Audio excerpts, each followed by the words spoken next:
Assalamualaikum warahmatullahi wabarakatuh. Apa kabar hari ini? Apakah ada yang tidak hadir? Baiklah, jika semuanya hadir, kita buka pelajaran hari ini dengan baca basmalah bersama-sama. Bismillahirrahmanirrahim. Oke, kemarin kita sudah membahas tentang dinasti Abbasiyah. Dan sekarang kita akan membahas tentang para cendekiawan yang lahir pada masa dinasti Abbasiyah. Nah, siapa sajakah itu? Hari ini akan kita bahas secara tuntas. Oke. Umat Islam pernah mengalami kejayaan di mana banyak sekali melahirkan cendekiawan-cendekiawan muslim yang begitu luar biasa. Dan hingga saat ini pun kita masih bisa merasakan manfaat-manfaat yang mereka telah berikan. Nah, dinasti Abbasiyah berkuasa lebih dari 5 abad. Dari mulai 750 sampai 1258 Masehi. Karena dengan adanya dukungan dari para khalifah pada saat itu yang menekankan pada pengembangan ilmu pengetahuan dan peradaban, maka tidak heran ketika banyak cendekiawan-cendekiawan muslim yang lahir pada masa dinasti Abbasiyah. Nah, ada banyak sekali. Dan tentunya kita akan bertanya-tanya, siapa sajakah cendekiawan muslim yang lahir pada masa dinasti Abbasiyah ini? Maka bisa kita sebut seperti Al-Khwarizmi atau Ibnu Sina dan yang lainnya. Dan hari ini kita akan kupas para cendekiawan muslim yang lahir pada masa dinasti Abbasiyah. Nah, yang pertama yaitu Ali Ibnu Robani atau Bari, yang biasa kita sebut dengan At-Tabari. Nah, At-Tabari ini merupakan seorang ilmuwan yang pertama yang menulis tentang ensiklopedia kedokteran. Nah, kitab yang ia tulis yang masyhur yaitu kitab Firdaus Al-Hikmah. Nah, Ali Robani At-Tabari ini bukan hanya seorang dokter, tetapi juga seorang ilmuwan yang menguasai berbagai bidang ilmu seperti misalnya ilmu matematika, ilmu sastra, filsafat, dan ilmu astronomi seperti itu. Nah, ia pula merupakan seorang guru dari Zakaria Abu Bakar Ar-Razi, dan nanti Abu Bakar Ar-Razi ini akan menjadi seorang tokoh cendekiawan muslim juga seperti Ali Ibnu Robani atau Bari. Nah, selanjutnya yaitu Abu Ali Al-Husain bin Abdullah bin Sina yang biasa kita sebut dengan Ibnu Sina. Nah, Ibnu Sina ini merupakan seorang ilmuwan yang pertama yang menemukan peredaran darah manusia.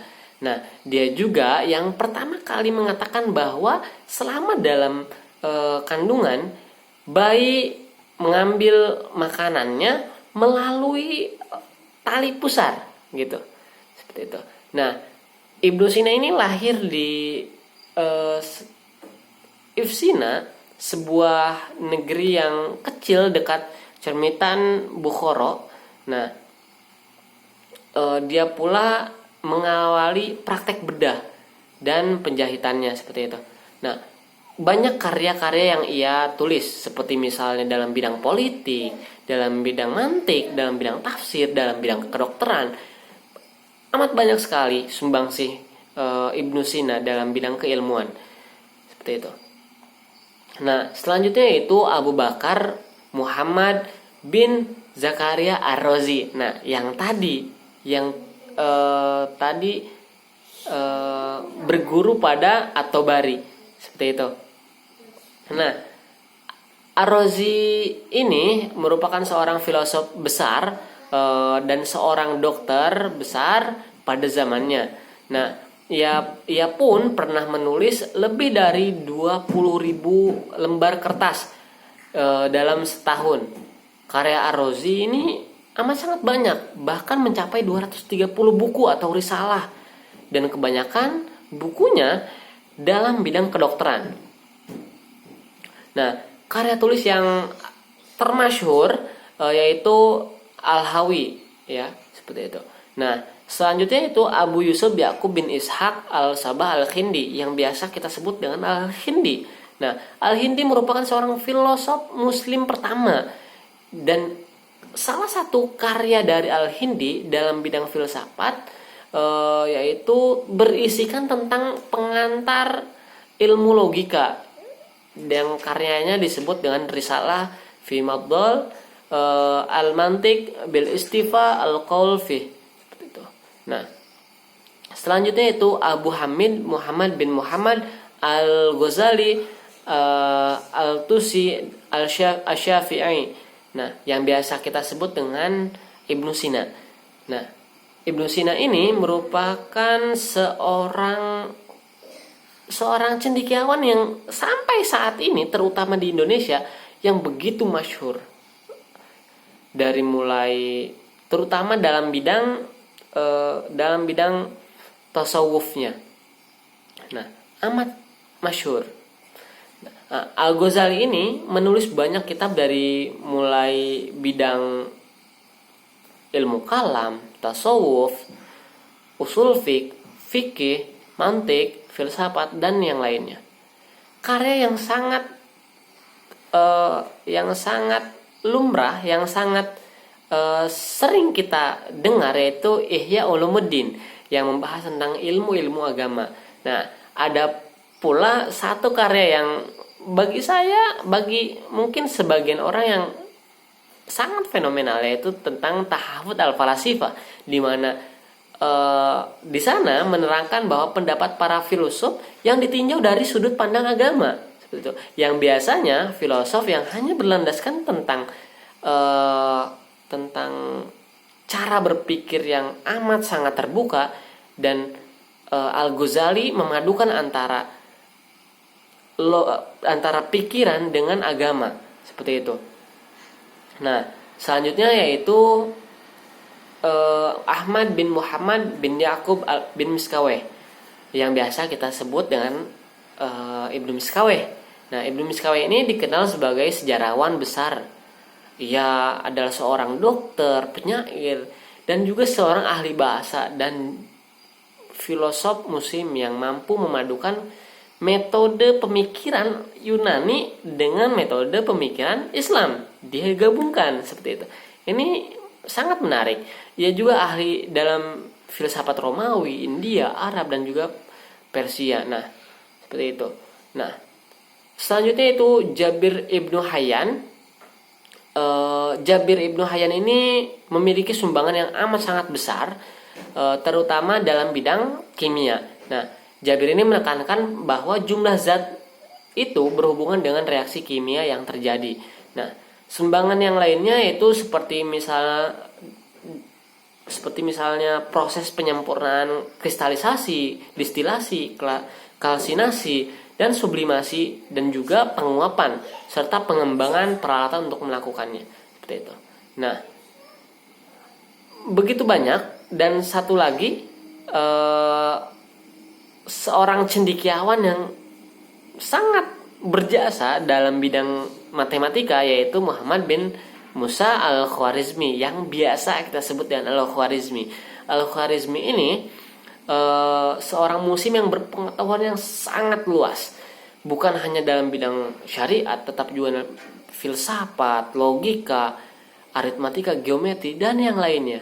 Nah, banyak sekali sumbangannya, seperti misalnya sistem penomoran, terus ada pula tentang sinus kosinus tangen, dan juga dalam penyelesaian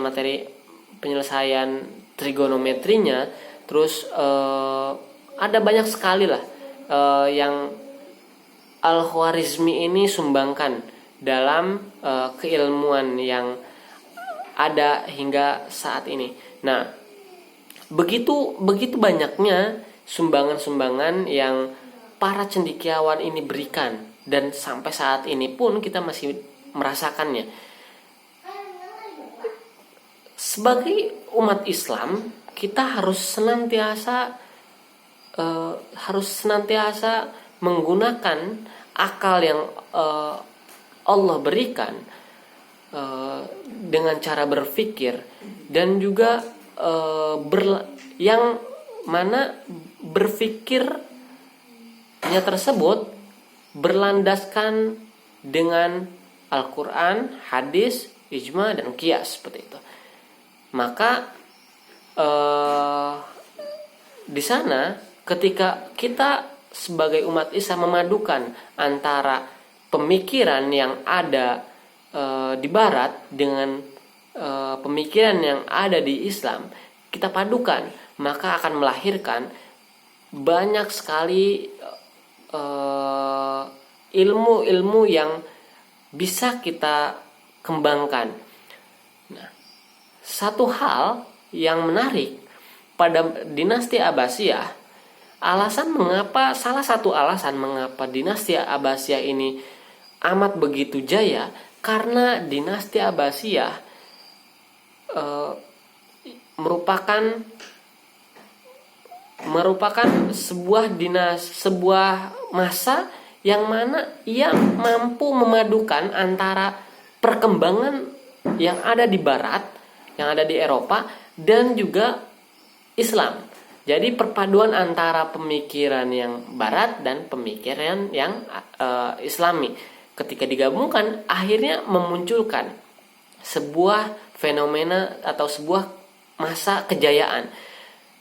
Dan hari ini pun di masa modern ini, kita sebagai umat Islam harus terus-menerus mengembangkan ilmu pengetahuan. Karena kenapa? Karena berpikir tidak akan pernah ada habisnya, berpikir tidak pernah ada masa tenggangnya. Maka teruslah berpikir, teruslah mengembangkan sebuah keilmuan, terutama keilmuan yang berlandaskan pada Al-Quran, hadis, ijma, dan qiyas. Maka dengan memadukan antara perkembangan zaman dengan keilmuan dan juga dengan Islam, maka hazanah keilmuan akan semakin banyak, semakin melahirkan banyak ilmu-ilmu yang mungkin tanpa kita sadari ilmu itu akan berguna nantinya, seperti itu. Nah, itu saja materi kita hari ini. Kurang lebihnya mohon maaf. Apakah ada yang ingin ditanyakan?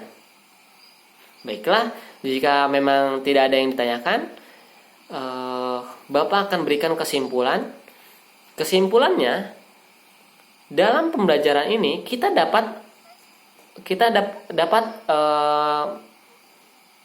menyimpulkan bahwa teruslah menggali, teruslah berinovasi. Jangan sampai kita lelah, jangan sampai kita berhenti untuk berinovasi, karena zaman akan terus bergerak dan Islam akan terus ada pada masanya. Karena Islam tidak pernah tertinggal zaman, namun Islam akan mengikuti zaman dengan cara berpikir dan memadukan antara konsep Islami. Maka kita akan kembali kepada kejayaan pada masa dinasti Abbasiyah. Maka teruslah berusaha, teruslah untuk belajar, teruslah untuk berpikir, teruslah untuk beribadah kepada Tuhan yang Maha Esa, seperti itu. Nah, untuk pertemuan hari ini kita akan cukupkan, dan saya akan memberikan tugas. Tugasnya adalah kalian cari 10 karya-karya yang tadi dari para tokoh tersebut, 10 karya dari tokoh, satu karya dari 10 tokoh tersebut ditulis dan berikan komentarnya seperti itu. Nah, baiklah, semoga pembelajaran hari ini dapat bermanfaat. Kurang lebihnya mohon maaf. Billahi taufiq wal hidayah. Assalamualaikum warahmatullahi wabarakatuh.